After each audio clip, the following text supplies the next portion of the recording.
adorando, buscando, recebendo alimento espiritual para as nossas vidas. E eu quero começar hoje trazendo alguns avisos importantes. Alguns avisos importantes para a nossa organização nas próximas semanas. Começando pelo sábado agora, dia 14, onde nós temos o teatro aqui do Giovanni Si, a partir das 19h30. Então, sábado, normalmente, é o dia do nosso Arena, né? E aí, nesse dia, além do Arena, que já é especial, já é um momento especial de encontro com Deus, teremos aí o Giovanni Si trazendo uma apresentação especial para as nossas vidas, uma ministração em forma de teatro. Na quinta-feira da outra semana, dia 18, nós teremos o TAL, Treinamento Avançado de Líderes, lá em Cascavel. Então você que já participa da célula, você que já está fazendo aí o IV, Instituto de Vencedores, você que está com alguma caminhada já no ministério, você é convidado e convocado a participar desse momento na nossa regional em Cascavel, no dia 18, quinta-feira da próxima semana. É 19? Então eu errei aqui todas as datas a partir de agora. Dia 19, quinta-feira, TAL em Cascavel. Dia 21 e 22, sábado e domingo, depois do TAL, ou seja, mais para frente um pouquinho, nós teremos o Congresso de Casais, que a nossa igreja está promovendo, com a presença do nosso Bispo Marcos e Bispa Ana de Cascavel, com a presença da pastora da Sara Nossa Terra, lá de Atlanta, nos Estados Unidos, a pastora Alda Célia, que também é uma cantora gospel aí, com uma carreira lá de longa data já, e faz parte do nosso ministério. Então, no dia 21 e 22, teremos esse congresso de casais na nossa igreja. E no sábado, dia 5 de julho, ainda mais adiante um pouquinho, nós teremos a nossa festa caipira, amém? Com bastante comidas, brincadeiras, um momento de comunhão, de se alegrar, né, com os nossos irmãos, se divertir de maneira saudável, marcando aí esse período dessas comemorações que são típicas desse momento do nosso ano, amém? E aí no decorrer do mês de julho ainda, teremos a conferência em Curitiba. Quem está animado para a conferência? Glória a Deus, aleluia, amém. Fernanda de Souza Lima, hoje me acompanhando, tenho a honra de ter essa companhia, conduzindo ali a mídia. Para quem não sabe, é minha filha, tá? E aí a gente fica todo orgulhoso e derretido quando vê os filhos da gente assim, caminhando um bom caminho, amadurecendo, prosperando na presença do Senhor, amém? Glória a Deus. Quero te convidar essa noite a abrir a sua mente, deixar o seu coração livre, para que você possa receber a mensagem dessa noite. Quero pedir para você ficar em espírito de oração, para o Senhor segurar o tempo, porque é pouquíssimo tempo que me deram para trazer essa mensagem hoje.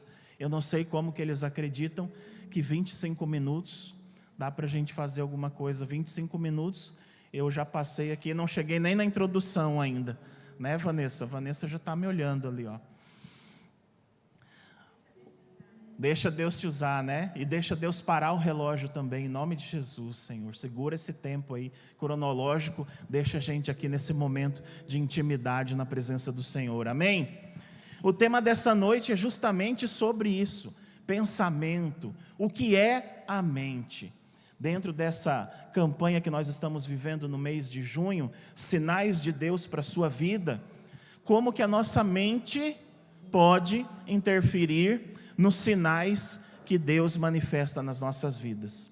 E para começar essa reflexão, para começar a mensagem, eu quero te convidar, se você estiver com a sua Bíblia, abrir o livro de Romanos, capítulo 12, versículo 2. Romanos 12, 2. Se você quiser, pode acompanhar aqui no telão também, a versão da NVI. onde o Senhor nos diz assim essa noite: não se amoldem ao padrão deste mundo, mas transformem-se pela renovação da sua, para que sejam capazes de experimentar e comprovar a boa, agradável e perfeita vontade de Deus. Amém? Feche seus olhos um minutinho.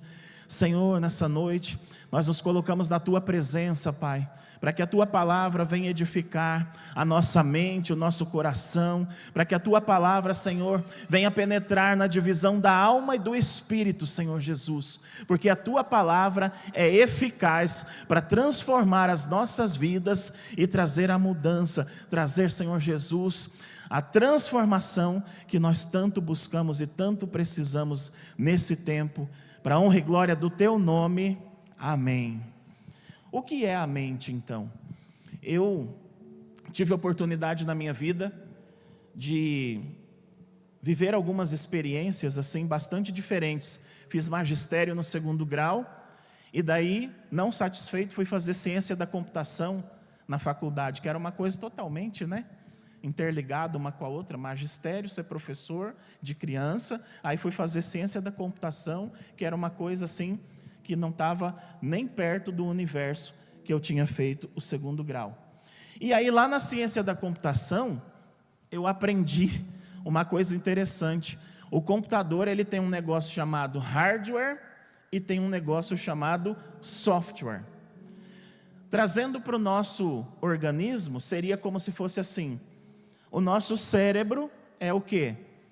O hardware. Ó, o Alisson aí já pegou a matéria. O nosso cérebro é como se fosse esse hardware. O nosso corpo aqui é o restante da carcaça, tá? No caso, não fica reparando não, tá, irmão? Então, nós temos aqui um hardware que é comandado por um software. No computador, isso aqui que a gente está vendo aqui, ó, na tela, os comandos que a Ananda está fazendo lá, são dentro de um software, um programa, um aplicativo, um app. E aí esse hardware evolui com o tempo, falando ainda da ciência da computação. Hoje a gente tem um hardware super poderoso nas nossas mãos, e dentro desse hardware um software também, que gerencia as informações que a gente quer acessar, que a gente quer compartilhar, aquilo que a gente quer estudar, aquilo que a gente quer projetar para outras pessoas verem. Então aqui nós temos o software fazendo todo esse controle, todo esse gerenciamento. No nosso corpo, fazendo uma analogia, é como se fosse isso também, onde o hardware é a parte biológica, e aí o cérebro faz parte disso. O cérebro é esse lugar onde se processam essas informações. E o software que gerencia aquilo que o nosso organismo está fazendo seria a mente, o pensamento, o lugar onde moram todas essas características que fazem da gente tão diferente uns dos outros. Porque se todo mundo é biológico, todo mundo tem cabeça, corpo, membros, tem cérebro, tem rim, tem pâncreas, tem tudo isso daí que tem dentro de vocês aí. Todo mundo é igual nesse sentido. O que nos torna diferentes é justamente essa programação, que é o software que cada um de nós, quando o Senhor estava fazendo lá no céu, instalou, colocou o drive, instalou o código. Pegou aí a referência? Instalou o drive, colocou o código. Pablo Marçal se aproveita dessa analogia, porque ele fala isso nas palestras dele motivacionais, ou nas palestras que ele quer ensinar as pessoas a destravar o pensamento. Ele fala isso, faz uma analogia exatamente como essa.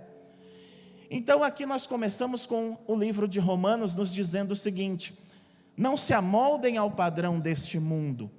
Existe um padrão que é do mundo, um software que está circulando no mundo, e existe o padrão que o Senhor projetou para as nossas vidas. Existe um padrão que é oficial, que é autêntico, e tem o genérico, o pirata, o que está rolando aí pelo mundo. Vamos fazer essa comparação. A nossa mente é o lugar onde a gente trava as maiores batalhas. É uma ponte entre o espírito, nosso espírito, o mundo espiritual e a realidade natural. A nossa mente é também a forma com que nós acessamos e nos relacionamos com tudo isso que está à nossa volta. Então, dependendo da minha programação, eu vou enxergar esse universo à minha volta de maneiras diferentes. Dependendo de como está a minha programação,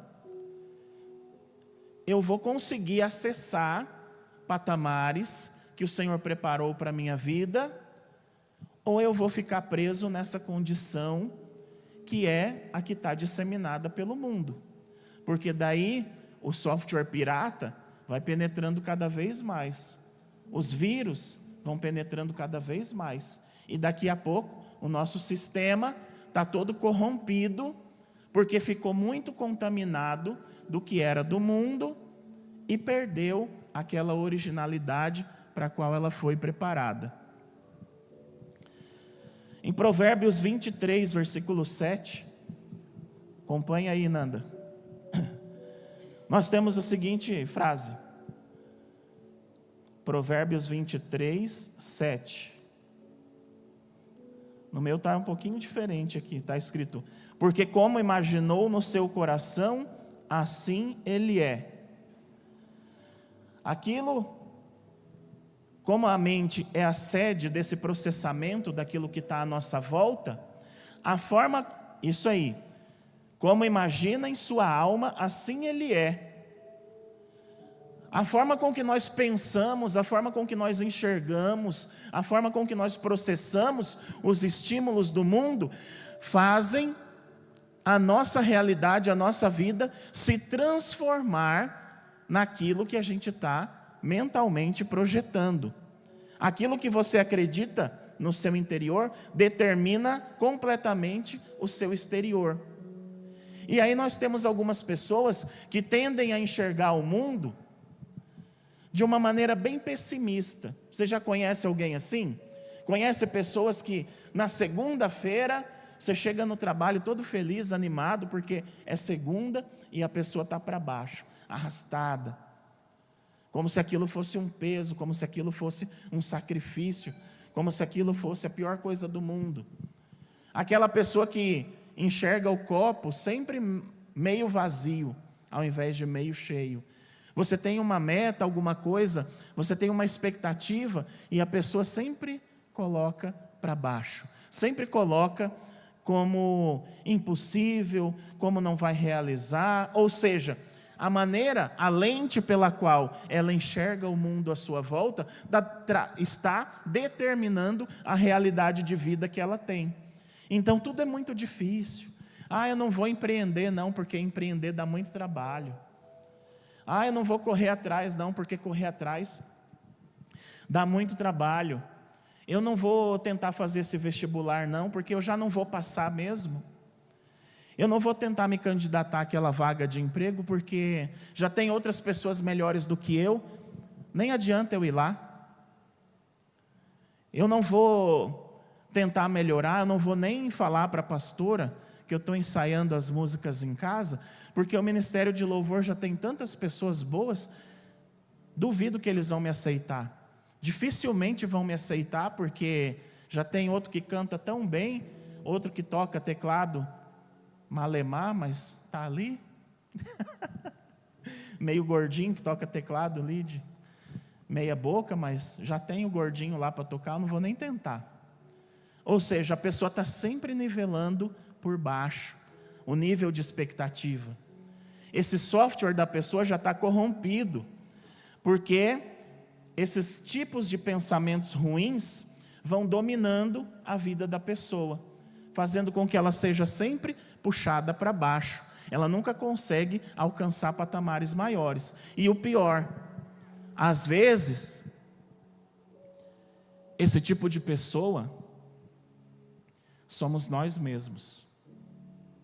Em alguma circunstância, eu não digo todo momento, mas em algum momento, onde a gente está mais fragilizado, ou onde a gente realmente se enxerga de uma maneira inferior, a gente acaba se colocando nessa situação.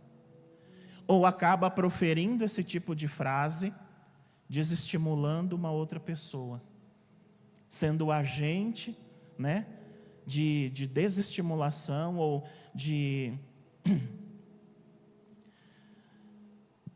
cancelar os sonhos de alguém, porque a gente não teve uma palavra de incentivo. Mas nessa noite, eu tenho fé em Deus, que toda mente travada será destravada.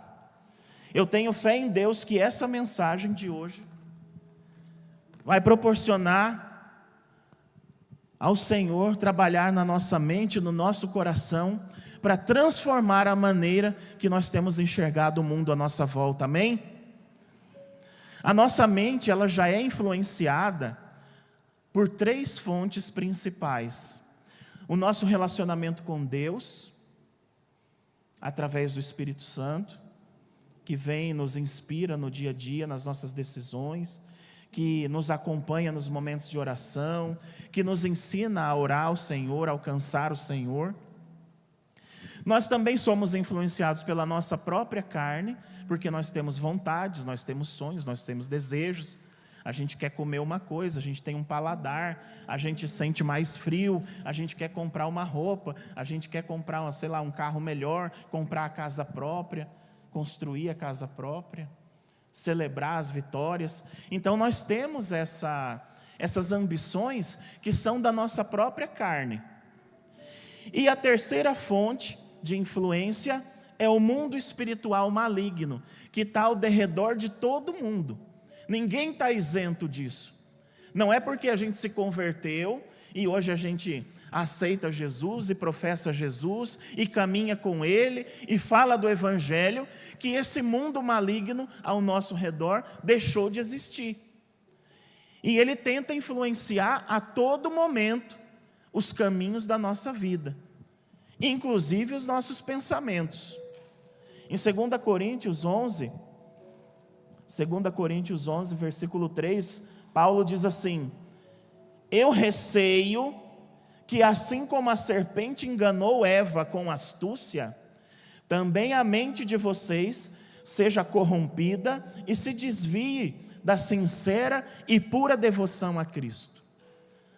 Se naquele tempo já existia essa preocupação, imagina nos dias de hoje, com esse excesso de informação circulando o tempo todo, e TikTok, e Instagram, e rede social, e televisão, meios de comunicação em tempo real, a informação chega instantaneamente, agora tem até inteligência artificial para a gente acessar e buscar informação, e testar, e comprovar, enfim. Todas essas ferramentas, elas são muito boas, se elas forem aplicadas para o bem, para a edificação, para o nosso próprio aperfeiçoamento. Mas o fato é que o mundo e o sistema do mundo, o vírus, o sistema pirata que está rodando lá fora, ele não vai usar isso para nos alcançar de uma maneira positiva. Ele vai tentar, muito pelo contrário, fazer com que esse excesso de informação torne as coisas cada vez mais banais. E tudo passa a ser normal. Tudo é normal, Heitor. A partir de agora, é tudo normal, e ai de quem se levantar contra para falar. Você defender um valor hoje em dia na sociedade é comprar uma briga. Semana passada, eu trabalho na educação, eu sou professor concursado da rede municipal de ensino. Semana passada nós tivemos uma situação com um material didático. Foi levantado um questionamento, a decisão da secretária foi recolher o livro preventivamente.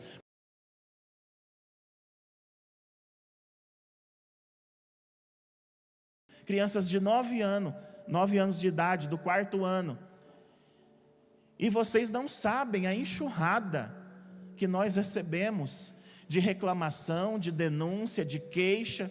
Eu trabalho na parte jurídica da Secretaria de Educação, E até partido político de esfera nacional mandou ofício querendo explicação do porquê que a Secretaria da Educação está recolhendo um material.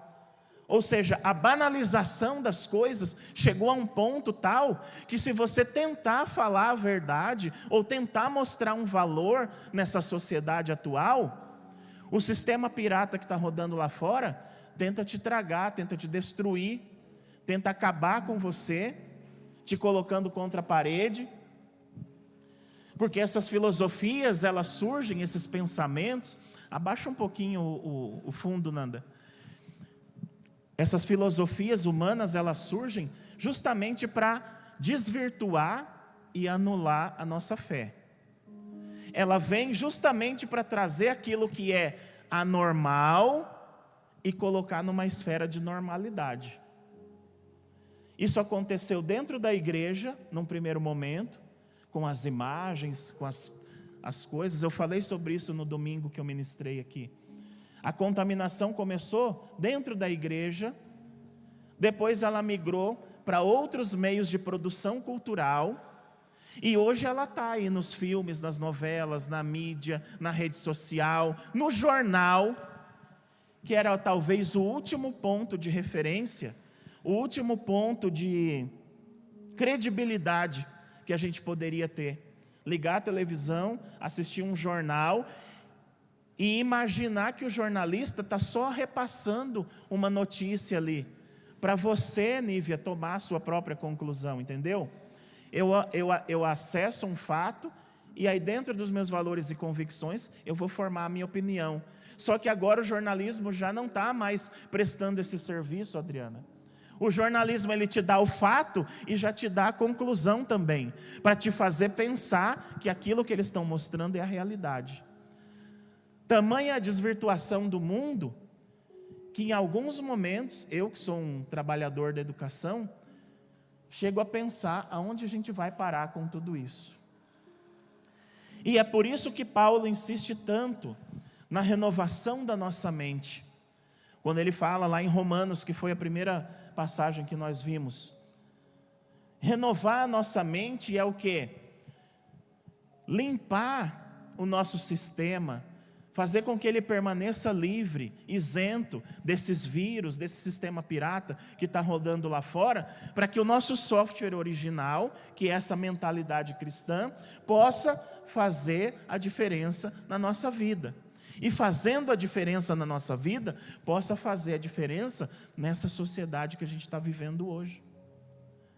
Porque nos dias de hoje, nós somos praticamente os João Batista, anunciando o Evangelho, e sendo combatidos o tempo todo, e sendo perseguidos, mas o Senhor quer que nós continuemos firmes no nosso propósito. O Senhor quer que a nossa mente continue limpa, porque é isso que nos torna sensíveis aos sinais de Deus.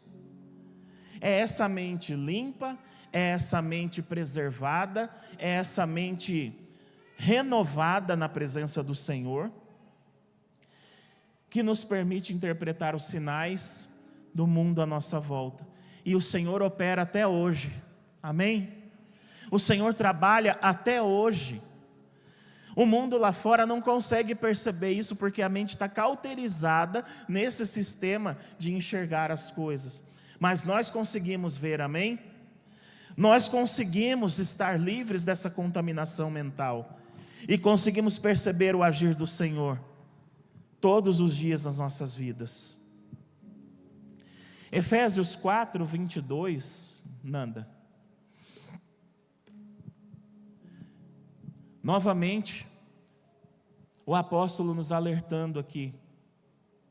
Quanto à antiga maneira de viver, vocês foram ensinados a despir-se do velho homem, que se corrompe por desejos enganosos, e a serem renovados no modo de pensar, e a revestir-se do novo homem, criado para ser semelhante a Deus em justiça e em santidade provenientes da verdade.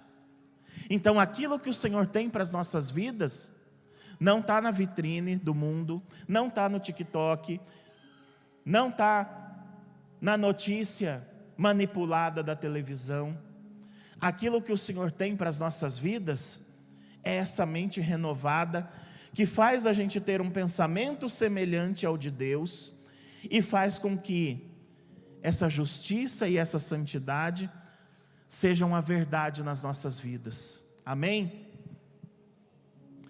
A mente preservada, ela discerne os sinais, porque ela faz com que a gente tenha uma mente parecida com a de Cristo.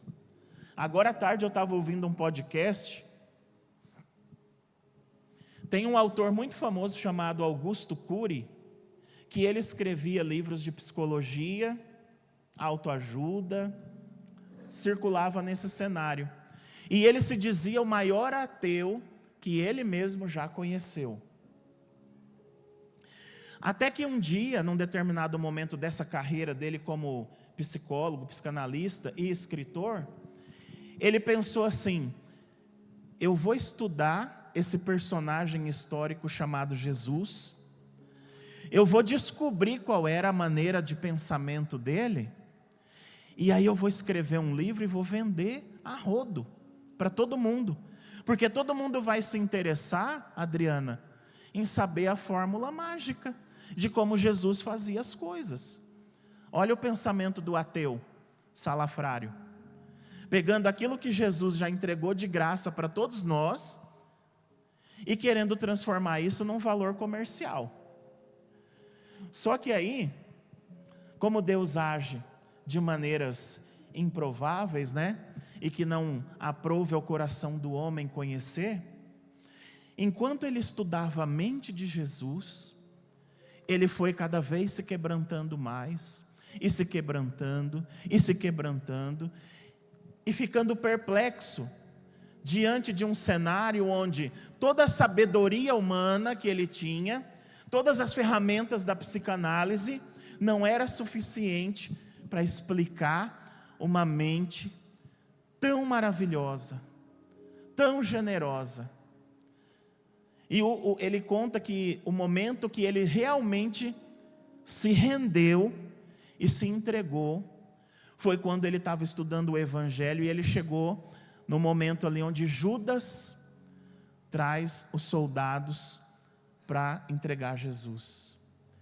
E aí ele percebe que Jesus, mesmo sabendo que estava diante de uma traição, completa o ato de uma maneira tão sublime, tão generosa, que é impossível não ser arrebatadora, porque com um beijo ele completa aquele momento, um gesto de amor, sem julgamento, onde ali ele estava dizendo: eu me entrego, eu entrego a minha vida, para que vocês tenham, para que nós todos que estamos aqui hoje, tenhamos essa vida em plenitude, essa vida em abundância.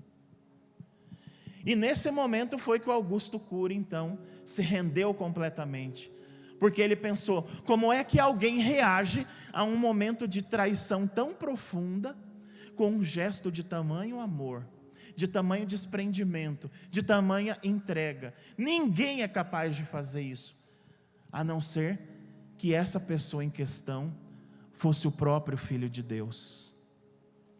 E é essa mentalidade que o Senhor nos prepara todos os dias. Uma mente natural, uma mentalidade, um pensamento meramente natural, sem o elemento da fé, não é suficiente para entender. Não consegue compreender como que alguém se entrega,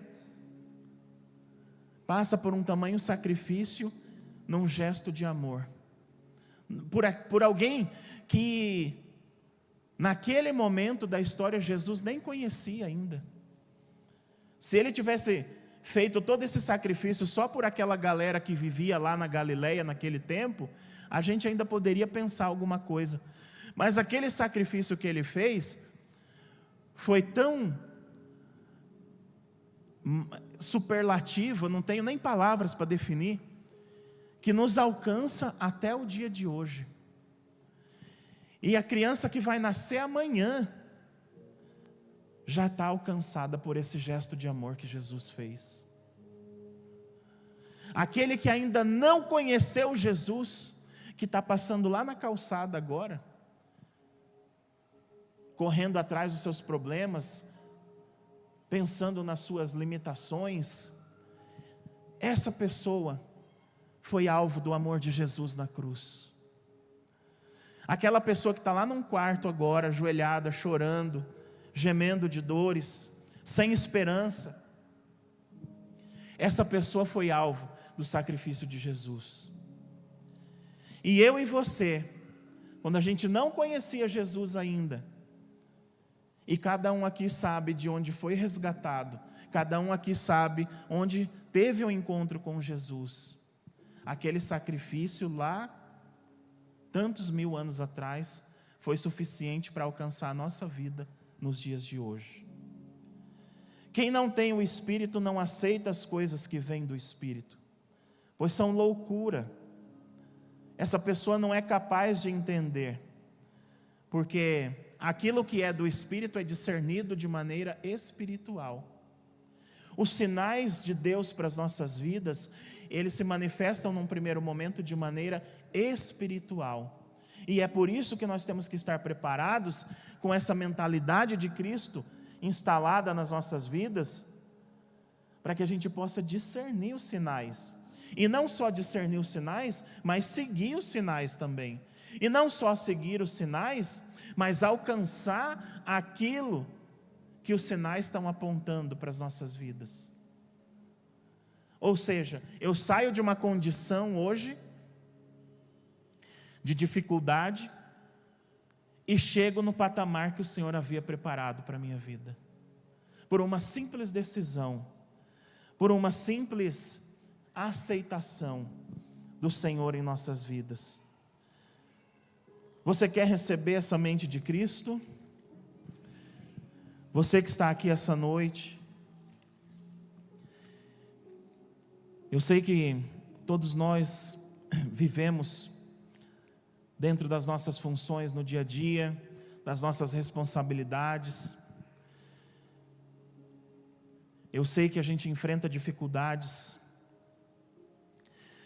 mas o fato é que quando Jesus veio à terra, quando Ele se manifestou no nosso meio e deixou essa mensagem do Evangelho para as nossas vidas, Ele estava querendo nos ensinar, nós que estamos agora em 2025, que não é o paradigma do mundo que define a nossa condição. Muito pelo contrário, nós estamos aqui para transformar os paradigmas do mundo, para romper com os paradigmas do mundo, para mostrar um outro modo de vida, um outro modo de plenitude de vida para essas pessoas que ainda não conhecem Jesus.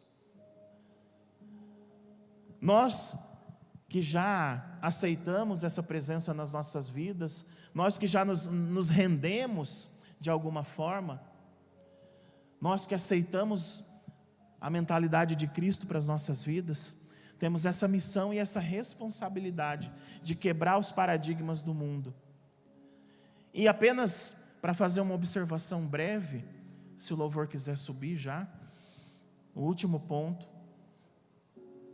Um dos principais paradigmas que nos aprisiona numa condição que é inferior àquilo que Deus preparou para as nossas vidas, é o paradigma da escassez e do medo.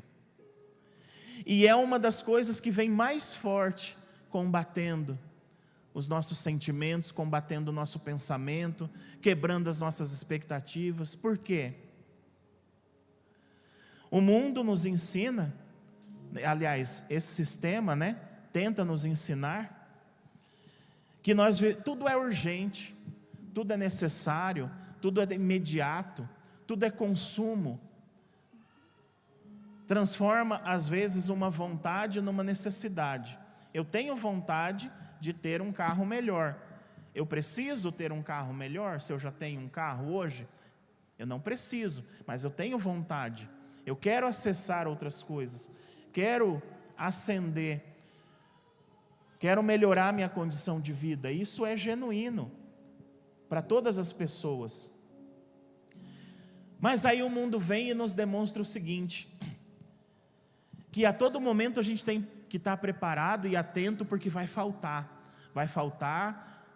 eu tenho medo do dia de amanhã, eu não sei o que vai acontecer.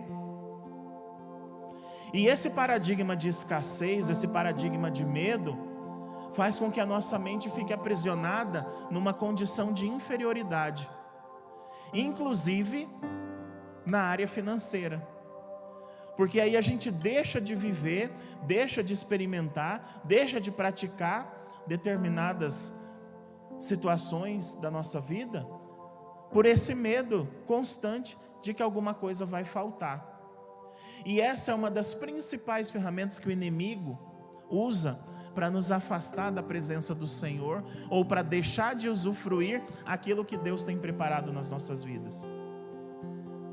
Nesse sentido, o que eu posso compartilhar com vocês essa noite é que eu já fui essa pessoa que tinha vontade de dizimar, por exemplo, e não conseguia porque tinha medo de faltar. E aí eu pensava assim: ô Senhor, faz sobrar o mês que vem para eu conseguir entregar meu dízimo. Faz sobrar, vai chegar um momento que vai sobrar. Agora no mês de junho não vai dar, mas o mês que vem, que é julho, eu vou me organizar e aí vai sobrar e eu vou dizimar. Ou então, eu queria tanto fazer uma oferta na igreja por uma causa específica, mas eu não consigo porque eu estou sempre apertado, sempre me falta, paga uma conta e fica devendo duas, faz uma rifa para ver qual que é o boleto que vai pagar esse mês, e a pessoa vai vivendo isso, mês após mês, dentro desse mesmo ciclo, né, de escassez e de necessidade, que nunca é suprida, porque o mês que vem está faltando de novo, e no outro mês está faltando mais. Nós tínhamos na prefeitura uma associação chamada ASERP, que era a Associação dos Funcionários Públicos, e ela emitia vales. O servidor que era associado podia pegar um vale lá, quando não era tão comum ainda ter cartão de crédito e Pix, essas coisas digitais assim. Então a gente ia lá na ASERP no meio do mês, que já tinha acabado o salário, pegava um vale e terminava de passar o mês. Só que aí no final do mês vinha descontado, Adriano, o vale que eu peguei. Aí o mês ficava mais curto ainda, porque o salário vinha descontado, eu pegava o vale ASERP de novo para completar o resto do mês. Aí no terceiro mês seguinte, o salário já estava mais reduzido ainda. E assim era uma bola de neve para muitos servidores. E eu fui uma pessoa que vivi nessa condição durante muito tempo. Chegou um momento que 100% do meu salário estava comprometido com vale. E aí meu holerite vinha R$0. E eu tinha que esperar ali 5 dias, uma semana, virar o dia 10 do mês, para ir lá na ASERP e pegar um vale de novo e tentar passar aquele mês. E o vale só acertava no mercado, só aceitava para fazer compra no mercado. Para pagar a conta de luz, eu tinha que trocar o vale com alguém. Troca para mim aí, Alisson. Eu troco, mas eu vou descontar aqui 5% então, né? Vou te fazer esse favor, mas eu vou também descontar aqui, porque eu estou te dando dinheiro a troco de um vale que eu só vou receber daqui 40 dias. E assim a bola de neve ia ficando cada vez pior. Quando que isso se resolveu na minha vida, Clair? Quando eu finalmente aprendi que eu não tinha que esperar sobrar. Olha a quebra de paradigma. É aqui que a gente rompe com um ciclo que vinha se arrastando. A gente rompe quando a gente toma uma atitude. E eu resolvi que não ia mais viver essa bola de neve prejudicial na minha vida.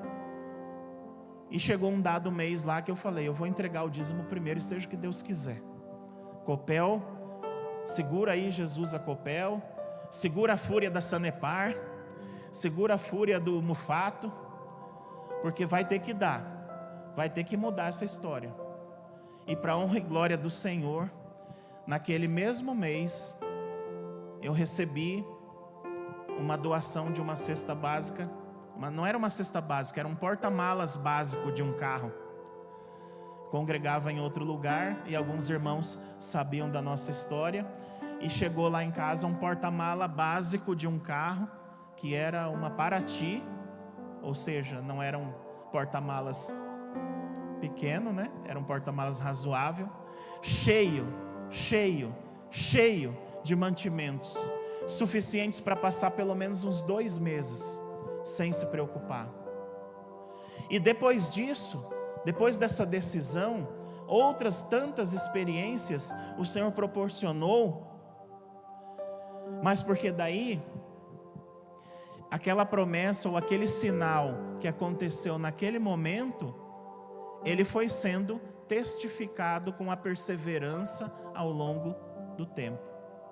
Você toma uma decisão hoje aqui, porque você enxerga o sinal, você é sensível àquela direção, mas é a sua perseverança que vai promover a transformação.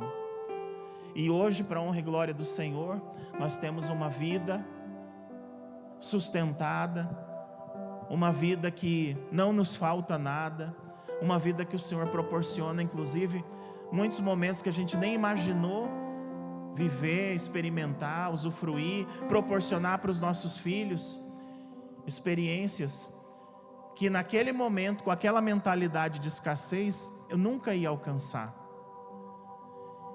Então eu trago esse exemplo essa noite, porque a área financeira das nossas vidas, ela também faz parte da nossa programação mental. Dessa programação mental sadia, dessa programação mental que o Senhor preparou e espera de nós, para que a gente possa acessar